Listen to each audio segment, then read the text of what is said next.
ઠાકોરજીને અંકુશ જરૂર આવે છે. ગુરુજનો પાસે આજ્ઞા લઈ મને દૂધગરનો કે જે પણ રીતે થઈ શકે આ આપણે 12 મહિનાની સામગ્રીની સેવા છે. મને તો આ 2 સેવા વૈષ્ણવે જરૂર કરી. પુષ્ટિ માર્ગમાં બધાને ના બધી ખબર છે, હા ખબર નથી, તકલીફો છે. અંકુશ પછી તો આ પ્રસ, પેલી સામગ્રી, આ આજ્ઞા, પેલું કેટલું બધું ના ના ના ના ના આપણી સામે આવી જાય. કઈ પણ કોઈને કરવાનું કહીએ ને તો શું ના કરાય બધું સામે આવી જાય. હવે વિચાર બદલો. બાળકોને જો આ રીતે શીખવાડવા જશો તો નહીં થાય. તમે કોઈ બાળકને પહેલી વાર સ્કૂલમાં લઈ જતા હો તો એ રીતે લઈ જાઓ છો. ત્યાં તો ટીચર બહુ કડક હશે, મોટો થઈશ ને તો એન્જિનિયરિંગના આટલા મોટા મોટા ચોપડીઓ વાંચવું પડશે, ત્યાં તો ડિસિપ્લિન રાખવું પડશે, ત્યાં તો બહુ કડક છે. આ રીતે સ્કૂલમાં લઈ જાઓ. પહેલી વાર બાળકને લઈ જતા કેવું તમને ચોકલેટ આપશે, ટીચર રમાડશે, બધા બહુ વહાલ કરશે તો છોકરો સ્કૂલમાં આવે. એમ પુષ્ટિ માર્ગમાં કોઈને લાવતા હોઈએ ને તો આપણે એન્જિનિયરિંગના ચોપડાઓ બતાવીએ છીએ.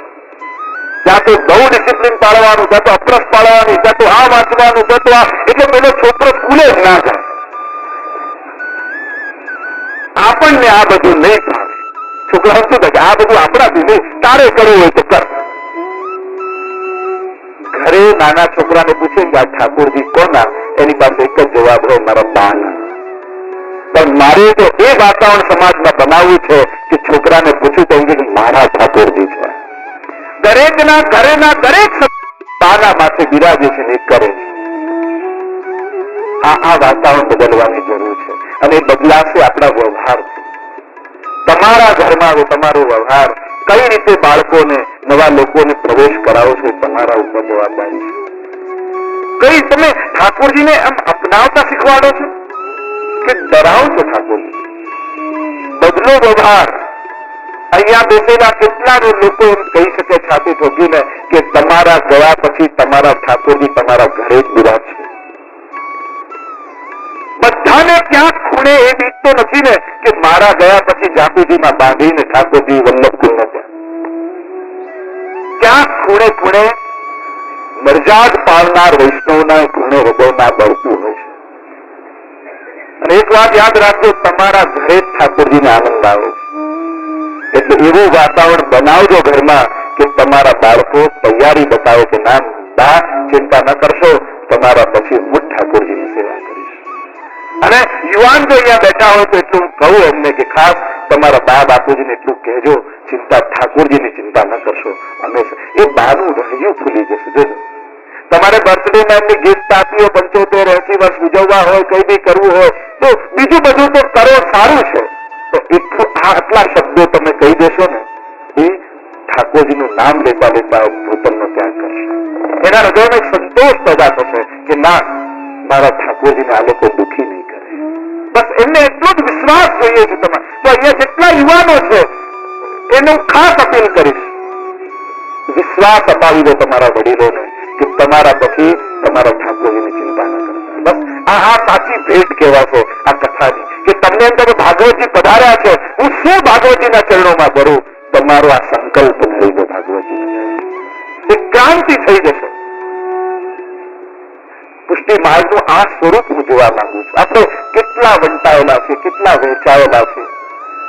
મહાપ્રભુજી સામે નથી જોતા અને પાછળથી જોઈ જોઈને વહેંચાતા આવ્યા, વંટાતા આવ્યા, ભાગલા પડતા આવ્યા.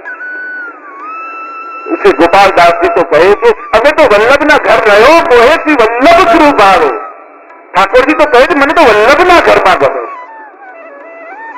આટલા મોટા થઈને ઘર ઘર રમતા રહ્યા, હવે તો મોટા થાવ આ ઘર મારું, તારું ઘર પેલું, ફલાનું ઘર તાર. આ ઠાકોરજીને વાતે નહીં, એ તો તારા ઘરના ઠાકોરજી, ત્યાં હું દર્શન કરવાના હોય. ઠાકોરજી શું બગાડ્યું? બધા 84-252 ના જ છે. જેટલા પણ નિધિ સ્વરૂપો છે તમે 84-252 ની વાર્તા વાંચો તો બધા ભગવતીઓને ત્યાં બિરાજતા, મહાપ્રભુજીએ ત્યાં પધરાવ્યું હોય. પણ લોકો ઠાકોરજીના દર્શનના આનાકાની કરે. એ તો તારા ઘરના, તો મારા ઘરના નહીં. ઠાકોરજી શું બગાડ્યું? તો આ ક્ષુદ્ર ભાવનાઓ છોડી અને કંઈક મોટા વિચારો સાથે કે જેથી બાળકો આગળ વધતા થાય. ઠાકોરજીમાં આપણે વર્તણી કરી નાખીએ કે આ તારા ઠાકોર, આ તો નિધિ સ્વરૂપો બધા 84-252 ના માથે બિરાજતા અને ત્યાંથી ગુસાઈજીના ઘરે પધારે. પણ એમાં આપણે કરી નાખીએ તો પછી શું દશા થાય? તમે ને અમે આપણે બધાએ તમે એમ માનો કે હું આ ઘરનો અને હું એમ માનું કે આ મારો સેવક, એ મારું અજ્ઞાન, અને તમે એમ માનો કે હું આનો સેવક, એ તમારું અજ્ઞાન. તમે બધા જ મહાપ્રભુજીના સેવક છો અને અમે બધા મહાપ્રભુજી વતી તમને બધાને બ્રહ્મ સંબંધ આપ્યું. જો આટલી સમજ વૈષ્ણવમાં અને વલ્લભકુલમાં એક ઉદાર હૃદયથી આવી જાય તો આપણા માર્ગનું સ્વરૂપ જ કંઈ જુદું થઈ જાય. મૂળ પુરુષ તો મને યાદ નથી અપાવ. તો જ્યાં મહાપ્રભુજી જયારે પધાર્યા પંઢરપુર અને ત્યાંથી કઈ છે ભાયો ભાયો ચિત્તકો તમે પુષ્ટિ પથકો અનુસરો શરણ જે આવત નિરંતર કાલ ભરતે ના ડરે પ્રગટ સબ લીલા દિખાવત. કઈ રીતે મહાપ્રભુજી ભૂતલ પર આ સેવા માર્ગ પ્રસ્તાવનું વર્ણન કર્યું. ત્યાંથી મહાપ્રભુજી પંઢરપુર પધાર્યા. પંઢરપુરમાં વિઠ્ઠલનાથજીને ત્યાં મળવા પધાર્યા અને વચન નિશ્ચય શ્રીનાથે માંગ્યું, કીધી શ્રી વલ્લભજી શું વાત, અમને તો ઈચ્છા એ છે જે હું નંદન તમે તાત. જે ગોપાલદાસજી વલ્લભાચાર્યમાં કહ્યું એ જ વાત અહીંયા કહ્યું કે જેરી પંઢરપુર જબ આए श्री विठ्ठलनाथ कही मन भाई करी विवाद और रूप दिखाओ मेरो नाम सुवन को धराओ. અને મને મનમાં એક ઈચ્છા છે કે આપ વિવાહ કરો અને હું આપના ઘરે બાલક બનીને પ્રગટ. અને મહાપ્રભુજી ત્યાંથી કાશી પધાર્યા છે, ત્યાં વિવાહ થયો છે. વિવાહ થઈ શ્રી મહાલક્ષ્મી વહુજી સાથે આપના વિવાહ થયા. પરિક્રમા ત્રીજી પરિક્રમા કરવા માટે મહાપ્રભુજી પધાર્યા. નિક્ષી ચડે શ્રી વલ્લભરાઈ ઝારખંડ में प्रभु ने जताई. ઝારખંડમાં મહાપ્રભુજી પધાર્યા. ત્યાં શ્રીનાથજી બાબાએ આજ્ઞા કરી કે હું કિલ્લાથી તો પ્રગટ થયો છું, આપ મારી સેવા જગતમાં પ્રગટ કરો. મહાપ્રભુજી ત્યાંથી પધાર્યા છે. સદુ પાંડેને ત્યાં મુકામ કર્યો છે. ત્યાં અવાજ આવ્યો, ઓ નરો મેરો દૂધ લા. એવું કે આ મીઠો મધુર સ્વર કોનો છે? રોજ નરો સદુ પાંડેની દીકરી શ્રીનાથજી બાબાને દૂધ આરોગાવા હતી અને મહાપ્રભુજીના કર્ણમાં શબ્દ પડ્યા. પૂછ્યું કે આ કોનો સ્વર? કહ્યું કે આ દેવ દમન પ્રગટ થયા છે એમણે. અને દૂધ આરોગાવીને આવી અધરાનું દૂધ કટોરામાં હતું. શ્રી મહાપ્રભુજી એનું પાન કરી ગયા. બીજા દિવસે શ્રીનાથજી બાબાને પ્રવેશ કરવા માટે પધાર્યા છે. શ્રીનાથજીને મળવાની આતુરતા છે. અહીં મહાપ્રભુજીને શ્રીનાથજીને મળવાની આતુરતા છે. અહીંથી શ્રીનાથજી બાબા દોડ્યા, અહીંથી મહાપ્રભુજી દોડ્યા અને બંનેનું પ્રથમ મિલન ત્યાં થયું. બોલો ગોવર્ધનનાથ કી જય. પ્રથમ મિલન થયું છે. શ્રીનાથજી બાબાને પાઠ પધરાવ્યા છે અને આગળ કછુક અધીને રહી સંગ લે આए બસે અડેર में निज रखाए संवत 1567 आयो आसो वधी द्वादशी शुभ जायो. અને ત્યાં મહાપ્રભુજી અડેરમાં બિરાજ્યા છે અને ત્યાં પ્રથમ લાલજી બોલીએ ગોપીનાથજી મહારાજ કી, ગોપીનાથજી મહારાજ કી. ગોપીનાથજીનું પ્રાગટ્ય થયું. જાની બનકો રૂપ હરકિત અને બલદાવજીનું રૂપ કહ્યું છે અને જોઈ મનમાં અતિ પ્રસન્નતા થઈ છે. અને આગળ તેરી કે ચરણાત આયો. અડેલ છોડીને આપ ચરણાત પધારે. વલ્લભ અને વલ્લભ કુલ અલૌકિક છે. બબલા અને વૈષ્ણવી સૃષ્ટિ અલૌકિક છે.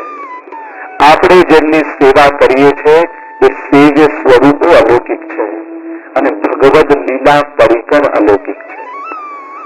આટલી વસ્તુમાં જે પણ લૌકિક બુદ્ધિ કરે છે એને પુષ્ટિ ફળ મળતું નથી. અરે ઠાકોરજીની સેવામાં વપરાતી બુહારીમાં પણ લાભ શબ્દ ન લવાય.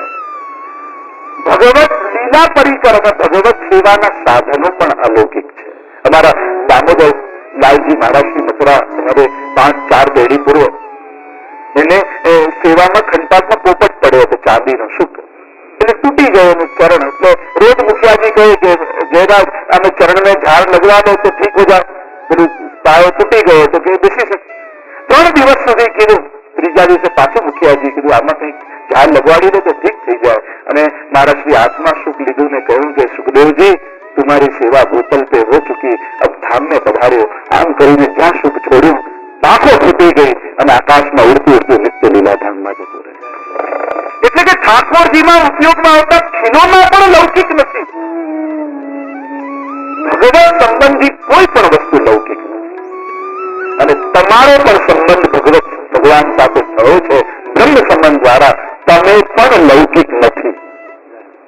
આપણે આપણી જાતને હીન માનીને સંસારમાં કપાવી દઈએ છીએ, પણ ભગવત સંબંધ જેનો થયો છે એ લૌકિક નથી.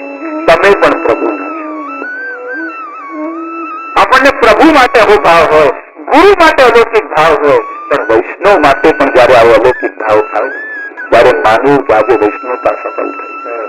તો દ્વારકેશજી એ જ કહ્યું કે હું તો પ્રભુ ચરણોમાં નિરોધ માંગુ છું. મારી વૃત્તિ લૌકિક વૃત્તિ પ્રપંચ વિસ્મૃતિ પૂર્વક ભગવદાસક્તિ નિરોધ, પ્રપંચની વિસ્મૃતિ થાય અને કેવલ ને કેવલ પ્રભુના એમના ચરણોમાં આસક્તિ થાય. બોલીએ દ્વારકેશજી મહારાજ કી જય. દ્વારકેશજીની વાણીમાં સ્વયં મહાપ્રભુજી હૃદયમાં બિરાજીને ગાયું છે. જેમ ગોપાલદાસજીના હૃદયમાં સ્વયં ગુસાઈજી પ્રભુ ચરણે બિરાજીને ગાયું, એમાં મૂળ પુરુષ આપણે વલ્લભાખ્યાનનું પણ અમારા કેજે સાહેબ મનોજ પોતાના 7 દિવસ સુધી વલ્લભાખ્યાનનું પણ દર્શન આ જ ભૂમિ ઉપર આપણે કર્યું હતું. આ મૂળ પુરુષ શ્રી મહાપ્રભુજીની વાણી છે. એમણે જ આ ગાન કર્યું છે, દ્વારકેશજીને માધ્યમ બનાવ્યા છે. એમના ચરણોમાં વંદન કરીએ. કારણ કે આ દ્વારકો જે રચનાકાર હોય એની સ્થિતિમાં આવીને જ્યાં સુધી એની રચનાને ન જોઈએ ત્યાં સુધી પૂરો ન્યાય ના આપી શકાય. એટલે એ મહાપુરુષના ચરણોમાં તો એના સ્થાન સુધી પહોંચવું તો દુર્લભ છે, પણ ચરણ વંદના કરીએ કે એમની ચરણોની રજ આપણને મળે તો એની રચનામાં આપણો પ્રવેશ થઈ જાય. આ શ્લોકમાં મંગલાચરણ કરતા વ્યાસજીને 3નો આંકડો બહુ ગમે. પ્રભુનું સ્વરૂપ, સામર્થ્ય અને સ્વભાવ ત્રણેયનો પરિચય કરાવ્યો. આકૃતિ, પ્રકૃતિ અને કૃતિ. જ્યારે કોઈની શરણાગત થવું હોય ત્યારે 3 માધ્યમ બહુ જરૂરી છે. એક નેત્ર, કારણ કે આકર્ષણ પહેલા થાય પછી શરણાગતિ થાય. એટલે પહેલા નેત્ર, બીજી બુદ્ધિ, કારણ કે બુદ્ધિ એના સામર્થ્યનું જ્ઞાન કરે તો નમે, પ્રભાવિત થઈને નમે જ બુદ્ધિ. અને ત્રીજું હૃદય. હૃદય લાગણી જુએ, સ્વભાવ જુએ તો મોહિત થાય. હવે પ્રભુને શરણાગત થવું છે, શ્રી કૃષ્ણાય વયમ નુભા થવું છે, તો નેત્રને શું જોઈએ? સ્વરૂપ. બુદ્ધિને શું જોવું? સામર્થ્ય. અને હૃદયને શું જોવું ગમે? સ્વભાવ. અને આ ત્રણેય કોઈના થાય તો એની શરણાગતિ સિદ્ધ થાય. એટલે આ શ્લોકમાં ત્રણેયને પ્રભાવિત કરો. નેત્રને પ્રભાવિત કરવા કહો, સચ્ચિદાનંદ રૂપ સ્વરૂપ બતાવું. બુદ્ધિને પ્રભાવિત કરવા સામર્થ્ય બતાવું.